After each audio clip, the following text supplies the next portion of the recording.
말씀 함께 보겠습니다. 누가복음 21장 25절에서 38절입니다. 여러분들 오늘 본문은 재림에 관한 내용입니다. 예루살렘의 멸망과 그 다음에 마지막 때의 그 멸망, 이 두 가지가 사실 공존하는 그동안의 내용이었는데, 오늘은 특별히 재림에 관한 그 시기에 그 상황에 대한 그 예수님의 말씀이죠. 오늘 25절을 보면 1월 성신에는 징조가 있겠다. 그리고 땅에서는 민족들이 바다와 파도의 성난 소리로 인하여 혼란한 중에 곤고하리라 라고 이야기를 하죠.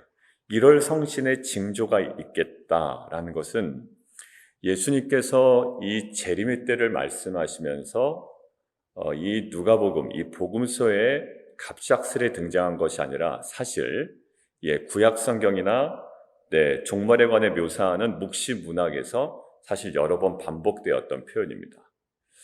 여러분 다 찾진 않겠지만 제가 찾은 내용을 좀 읽어드리면, 이사야서 13장 10절에 이렇게 나와 있습니다. 하늘의 별들과 별 무리가 그 빛을 내지 아니하며 해가 돋아도 어두우며 달이 그 빛을 비추지 아니할 것이로다. 그러니까 일반적인 현상과는 전혀 다른 모습입니다. 그리고 이사야서 24장 23절인데요. 그때 달이 수치를 당하고 해가 부끄러워하리니 이는 만군의 여호와께서 시온산과 예루살렘에서 왕이 되시고 그 장로들 앞에서 영광을 나타내실 것입니다.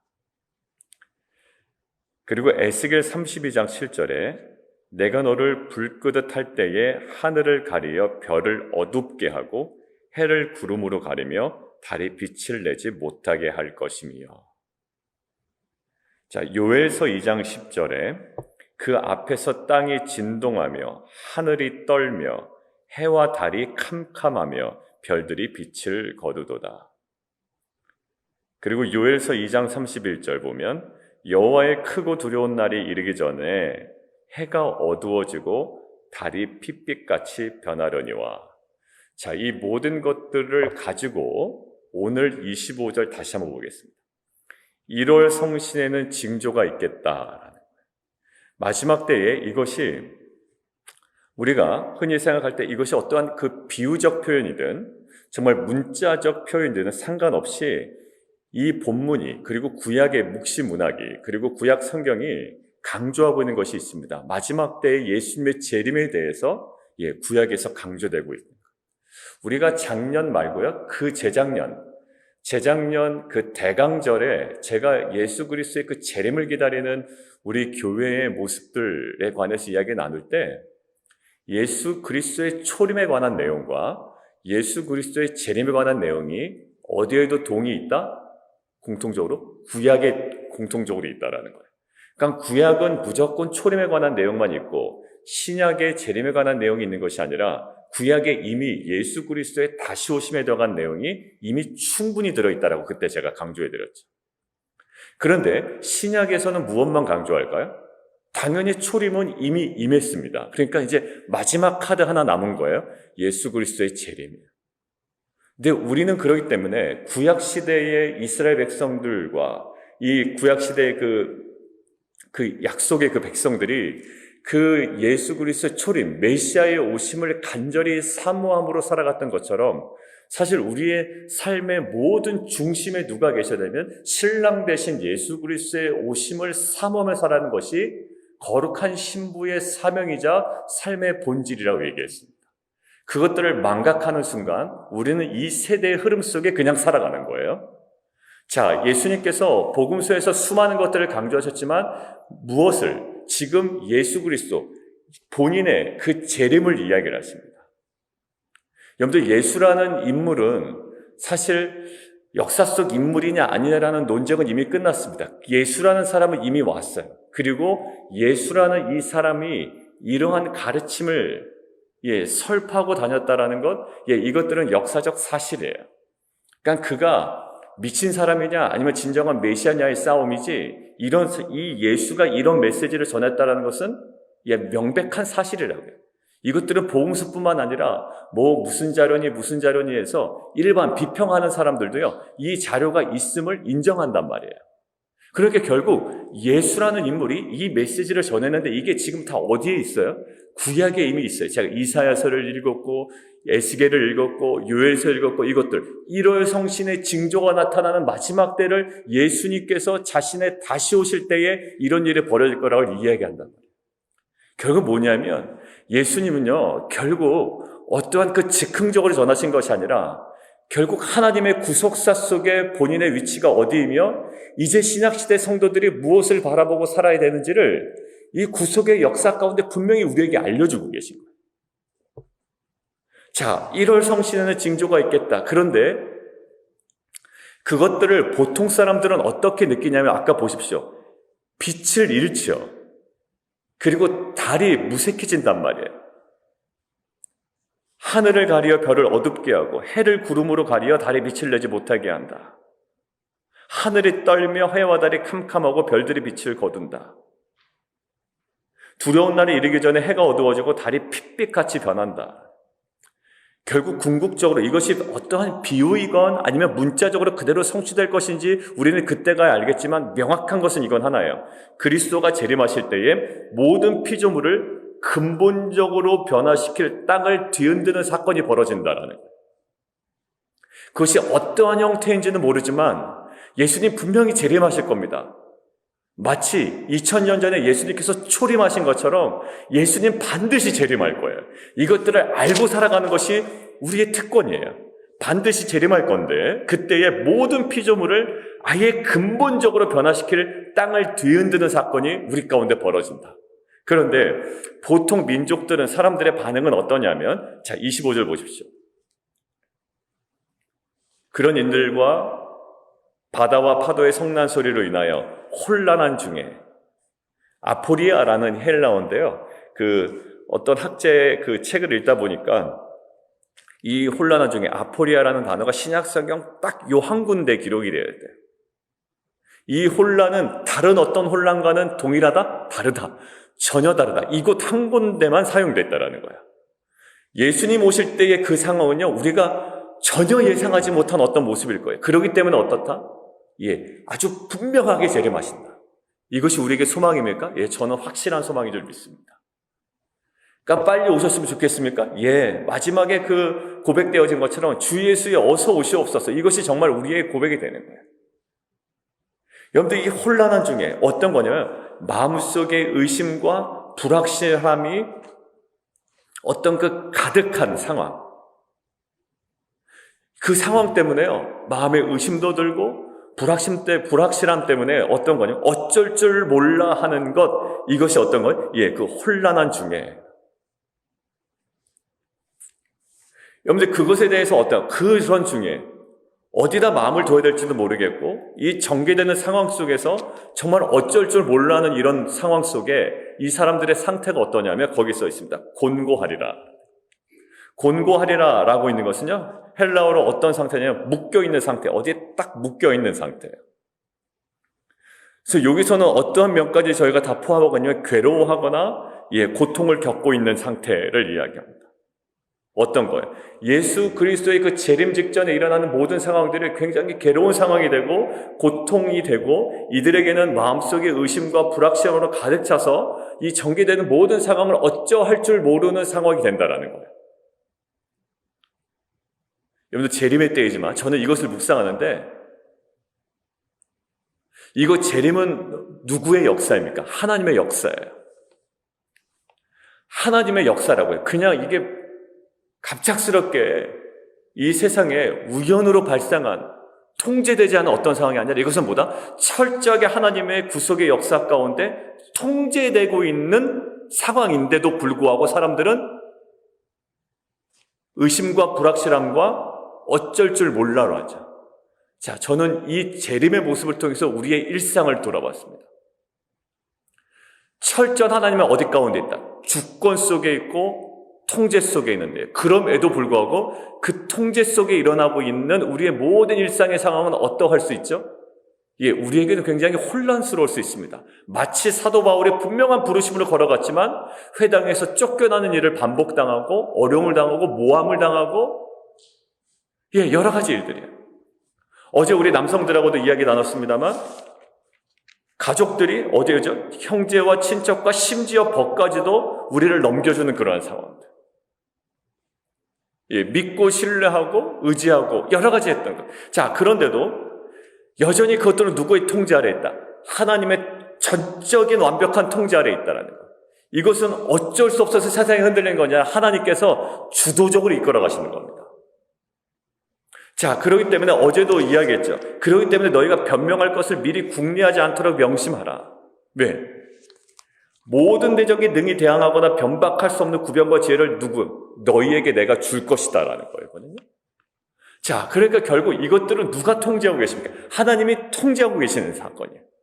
근데 사람들은 하나님께서 전적으로 통제하시고 다스리시고 이끌고 가신 구원의 역사 속에 보여주는 이러한 황당한 여러 가지 일들을 어떻게 해요? 예, 곤고한, 괴로워하거나 예, 고통을 겪고 있고 또 어쩔 줄 몰라하는 상황에 예, 직면하게 된다는 거예요. 자, 26절. 그들의 상황을 다시 한번 설명하죠. 어떤 사람들이, 일반적인 사람들이 세상의 이만희를 생각하고, 자, 무서워함으로 기절하는. 두려워 벌벌 떨다가 기절할 정도입니다. 그것들은 그렇게 명확하게 우리에게 다가올 거라는 거예요. 여러분들, 우리에게 이것들을 말씀하신 이유는 준비하라고 그러는 겁니다. 준비하라고. 이것들은 명확할 거예요. 저는 이것들을 왜 자꾸 반복해서 이야기하냐면 이것들은 반드시 우리에게 옵니다. 이것들을 알고 살아가는 것이고 그리고 이 재림의 때와 우리가 연관하여 이 땅에 살아가는 하나님의 통제 아래 일어나는 일조차도 사실 우리에게는 이렇게 두렵고 정말 그 떨리는 그리고 괴로워하거나 어쩔 줄 몰라하는 상황이 우리 가운데 있지만 하나님께서 분명히 말씀하신 거예요. 예수님을 통하여. 이것들은 분명히 하나님의 그 전적인 주권 아래 있다. 자, 그런데 이걸 보십시오. 28절.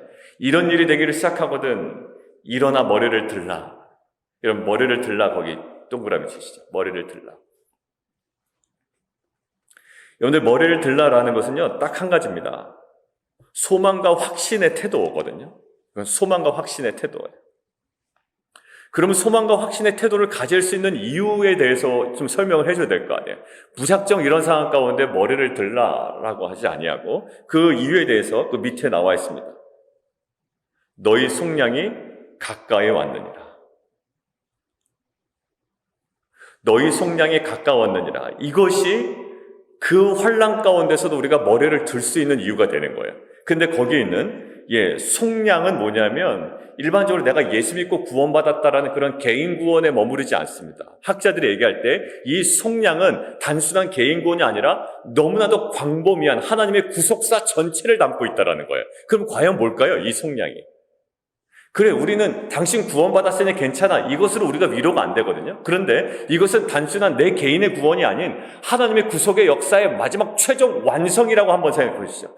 영화의 결말이라고 생각해 보십시오. 가장 영광스러운 그 끝 지점이라고 한번 생각해 보세요. 자, 어떤 걸까요? 타락한 세상으로부터 구원받는 것이고요. 결국 하나님의 그 약속된 모든 말씀이 완벽하게 성취되는 그때 예수님의 재림 이유는 없어요. 이후에 또 다른 이 세상의 혼란은 없단 말입니다. 예수님의 재림은요 뭘까요? 우리가 구약시대 절기 때도 이야기했지만 그 장막절, 초막절 때 뭐가 이루어진다? 그때는 구원의 완성이다라는 거. 그럼 나의 구원의 개인적인 완성뿐만 아니라 하나님께서 이 말씀하신 그 모든 것들의 완벽한 성취, 어느 것 하나도 남지 않는 완벽한 성취, 어느 것 하나 부족함 없는 정말 완전한 구속사의 성취를 이루어가는 거예요. 자, 그래서 33절에 이렇게 되어 있습니다. 한번 보실까요? 천지는 없어지겠으나 그것이 없어져서 굉장히 혼란스럽게 보일 수 있으나 그것에 근거하지 않아요. 하나님의 말씀은 어떻게 돼요? 없어지지 아니하고 영원하며 완전히 성취될 겁니다. 여러분들 이것들을 알고 살아가는 것이 기독교 신앙이지 단순히 내 어떤 그 주변에 일어나는 일들과 또 내 직장과 자꾸 직장과 사업가 그러니까 이제 사업하신 분들에게 부담될까봐 제가 그렇죠. 왜냐하면 그것이 굉장히 의미가 있는 것인데 이 땅 가운데 하나님 나라에서 그러니까 우리가 그것과 상관없이 몰두하고 있는 그런 일반적인 것 예, 그것이 아니라 하나님은 결국 그 모든 것들을 어떻게 이뤄내실 거예요. 자, 결국 가까이 왔느니라라는 것은요, 아직 성취되지 않았죠.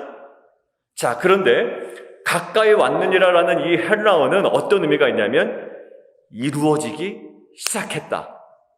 그게 마치 예수님께서 오셔서 이미 하나님 나라가 이미 왔다, 너희가 회개하라 라고 얘기했던 것처럼 이루어지기 시작했다라는 거예요. 가까이 왔다, 속량이 가까이 왔다, 이미 시작했고 이것들은 이제 얼마 남지 않았다라는 사인이기 때문에 어떻게 돼요? 그럴 때 우리는 어떻게 됩니까?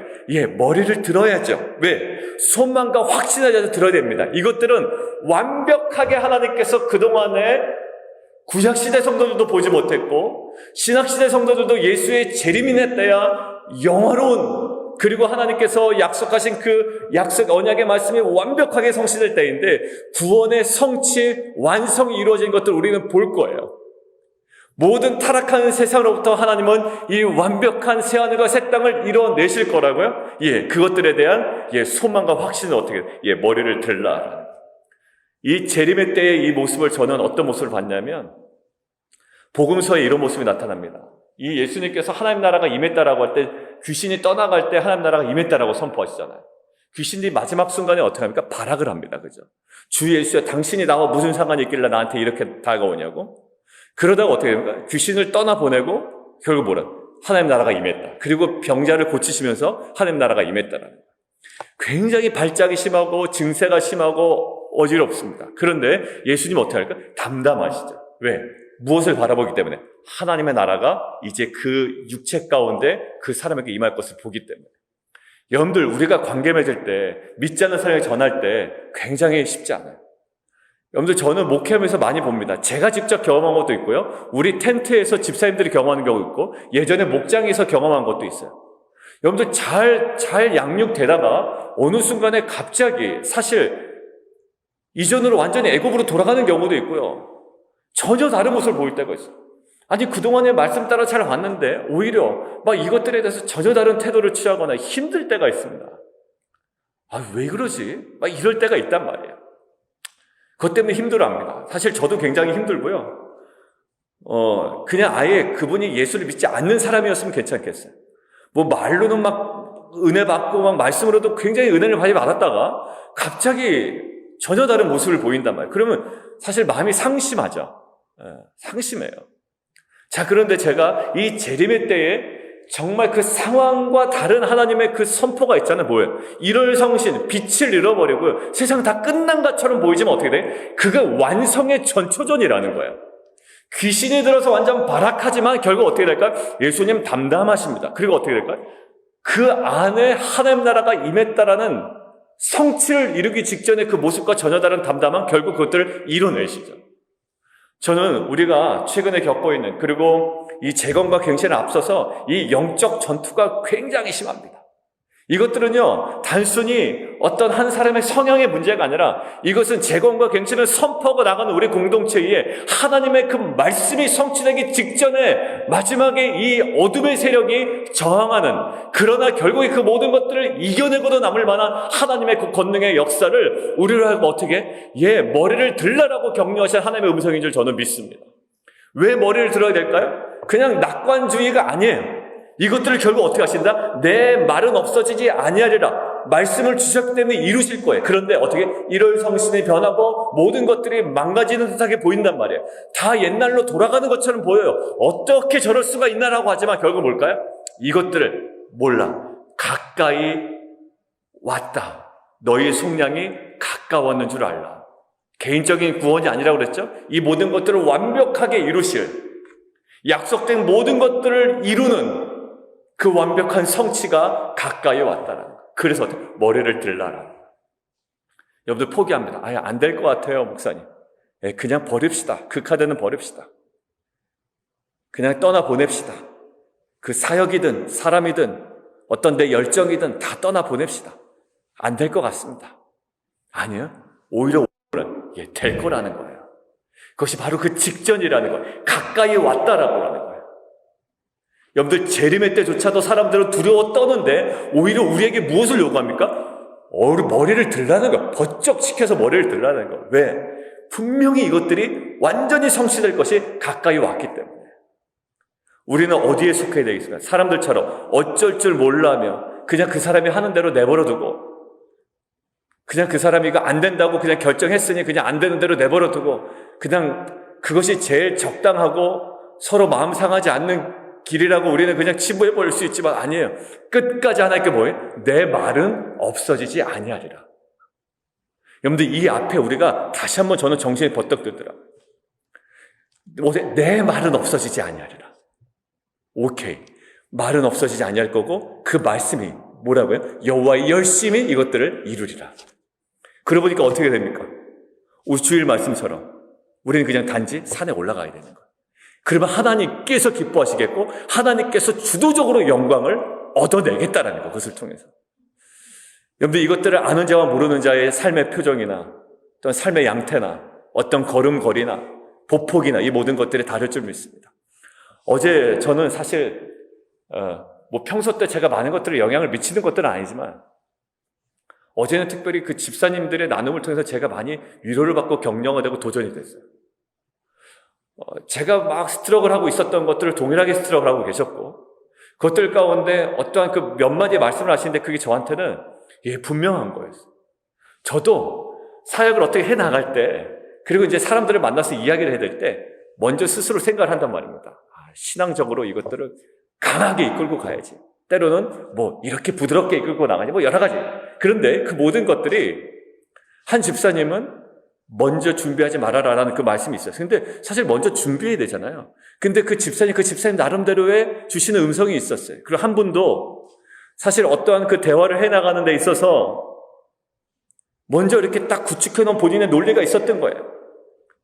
여러분들도 누구 만들어갈 때 나름대로 신앙적 논리든 모든 논리든 정말 선한 논리든 다 만들어가잖아요. 근데 결국 뭐냐면 그 안에 그 모든 것들이 때로는 그 바리새인들이 또 이 권위가 누구에게 나왔냐라고 물어보지만 사실 뭐죠? 그리고 그 사두개인들이 물어봅니다. 부활에 대해서 막 일어나지도 않을 일을 갖다가 물어볼 때 예수님께서 뭐라고 얘기하십니까? 간계라고 얘기하잖아요. 간계. 그러니까 한 집사님이 그것이 마치 자신이 그렇게 열심히 노력하는 게 터무니없는 논리는 아니지만 그것이 마치 간계처럼 느껴졌다라는 거예요. 그러면서 결국 예수님은 무엇으로 얘기하시나요? 출애굽기 3장 6절의 말씀으로 그것들을 가지고 나는 죽은 자의 하나님이 아니라 산 자의 하나님인 것을 말씀을 가지고 설명하시잖아요. 어떤 삶의 케이스를 가지고 얘기하는 이 사람들과 달리 제가 그 나눔을 듣고 제가 세웠던 그 논리가 하나님께서 보시기엔 그 관계처럼 느껴질 수가 있겠구나.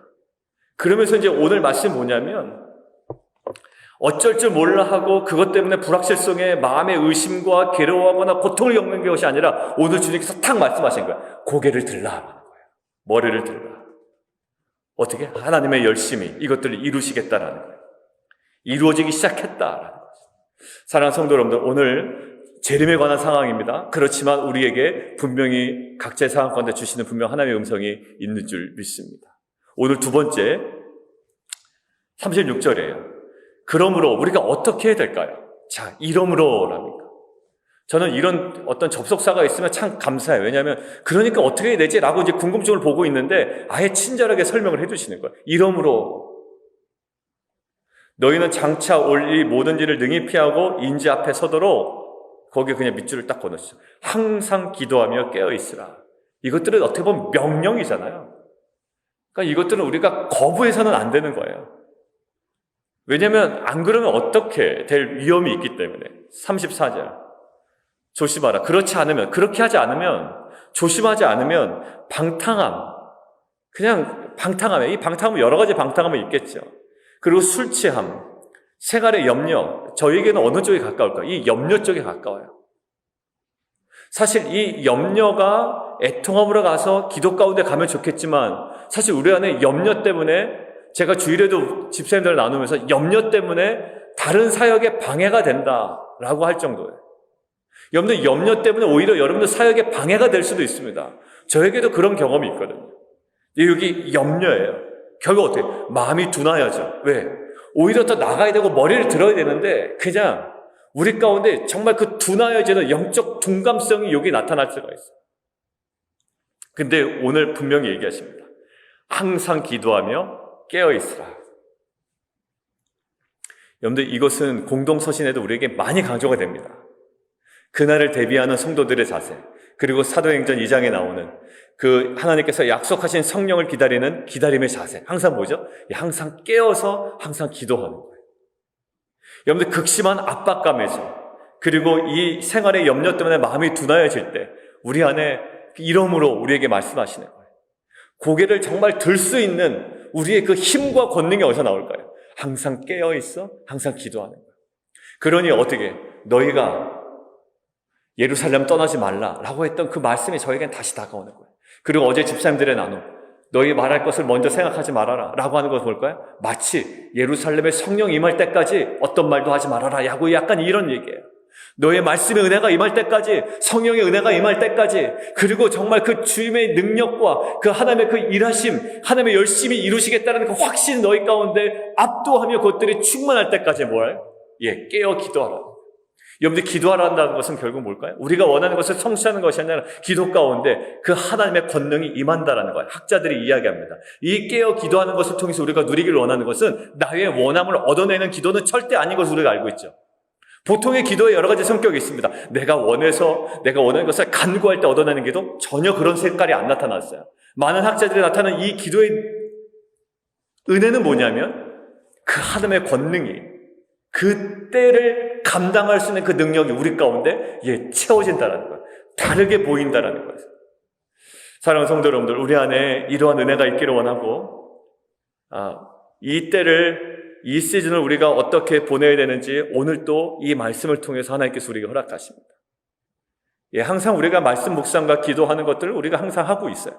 그러나 이때 속량이 가까워졌지만 전혀 다른 이 피조 세계에서는 혼란스러운 상황입니다. 하나님의 때는 가까워졌지만 관계 속에서는 굉장히 혼란한 상황이에요. 하나님의 때는 가까워졌지만 우리가 교회적으로 볼 때, 사역적으로 볼 때 굉장히 어려운 상황에 처할 수도 있죠. 그러나 뭘까? 머리를 들라. 어떻게 해요? 때가 가까워졌어요, 성량이. 근데 항상 기도하며 깨어있으라. 이때 우리가 포커스를 둬야 되는 것은 뭘까요? 거기에 기도해요. 우리가 좀 함께 기도하며 나아갈까요? 이 재림에 관한 부분입니다. 그러니까 이것들을 준비해야 돼요. 근데 이게 전혀 다른 거라고. 성취된다고 하지만 어떤 걸까요? 전혀 다른 1월 성신의 변화의 모습이 있어요. 총체적으로 변화되고 사람들이 어쩔 줄 몰라고 합니다. 자, 함께 좀 우리가 묵상하면서 기도하면 좋겠는데 이미 이루어지기 시작한다는 겁니다. 어떻게 돼? 그래서 우리는 머리를 들 수 있는 거예요. 이것은 개인의 구원의 뿐만 아니라 타락한 세상으로부터 구원받는 것을 의미합니다. 약속된 모든 것이 이루어지는 그때예요. 그때는 완벽하게 성취될 겁니다. 그러니까 어떻게 될까요? 우리가 머리를 들 수 있는 거예요. 항상 기도하며 깨어 있으라. 여러분들, 이것이 임해야만 극심한 압박 가운데서도 하나님의 권능, 그 힘이 우리 가운데 임해요. 그것들을 정확하게 바라볼 수 있는 거예요. 냉담한 반응이나 부안해동이나 그냥 스스로 혼란스러운 것이 아니라 하나님의 마음으로. 여러분들, 오늘 시간이 가서 나누지 않았지만 37절과 38절 이거 갑자기 뜬금없는 내용입니다. 여러분들 집에 가서 한번 보세요. 뜬금없이 이 메시지가 37절과 38절에 있어요. 뭘까요? 마치 학자가 이렇게 얘기합니다. 폭풍 앞에 갑자기 고요함이 임한 것처럼 예수님이 일상 가운데 돌아가시죠. 우리가 이 모든 폭풍 가운데 돌아가야 할 일상이 있어요. 어디예요? 낮에는 성전에서 가르치시고 밤에는 감람원 하는 곳에서 쉬신다. 이 폭풍 가운데서 고요함 가운데 사역을 하나하나 감당해 나가십니다. 하나님의 이러한 은혜가 우리 가운데 정말 회복되기를 원합니다. 우리 함께 기도하며 나아가도록 하겠습니다.